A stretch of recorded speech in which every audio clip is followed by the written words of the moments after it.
তুমিও বলবে কবি কার্তিক ঘোষ। ভালো মেয়ে ঠিক কাকে বলে জানো? ভালো ছেলে মানে কি? তুমিও বলবে সহজ প্রশ্ন, মাপকাঠি ঠিক। যে মেয়ে পেয়েছে অঙ্কে 100, যে ছেলে ভূগোলে সেরা, তারাই তো ভালো সবাই বলছে। হেরের টুকরো এরা। কাগজে ওদের ছবি ছাপা হয়, টিভিতে দেখায় মুখ। ওদের জন্য আমারও তো ভাই আনন্দে ভরে বুক। তবু কেন জানো তোমাকে বলছি, দেখে শুনে পাই ভয়। শুধু এত এত নাম্বার পেলে কি ভালো ছেলে মেয়ে হয়? আচ্ছা ধরো না, যে মেয়ে পেয়েছে অঙ্কে অনেক কম, তার গান শুনে মুগ্ধ সবাই, হাত তালি হরদম।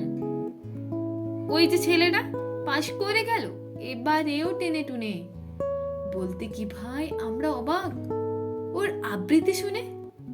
নাটকেও তার নেশা আছে খুব, পরের বিপদে ছোটে। পাড়ার তিন্নি বাংলায় নাকি 30 পেয়েছে মোটে। কিন্তু মেয়েটা খেলাধুলোতে 10খানা গায়ে নামি।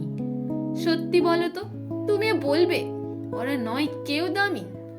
চাই যে অনেক ইঞ্জিনিয়ার, চাই আরো ডাক্তার, পাশাপাশি চাই শিল্পী, খেলুড়ে, স্নেহময়ী সিস্টার। কম নম্বর পাওয়া ছেলেটা কারিগর বলে আজ দেশটা গড়তে দেখো তার হাতে কত দরকারি কাজ। পরের দুঃখে কাতর যে মেয়ে মুখটি করেছে কালো, কম নম্বর পেয়েছে বলে কি বলবে না ওকে ভালো? অভাবের টানে কলেজে পড়েনি, ছোট দরবার বাড়ি, তবুও তো ছেলেটা বাবা মাকে দেখে, ভাড়াটে চালায় গাড়ি। তাই বলছি কি নম্বরে হয় মাপকাঠি? ভালো ছেলে মেয়ে বলতে কি ভাই, মানুষ চায় যে খাঁটি।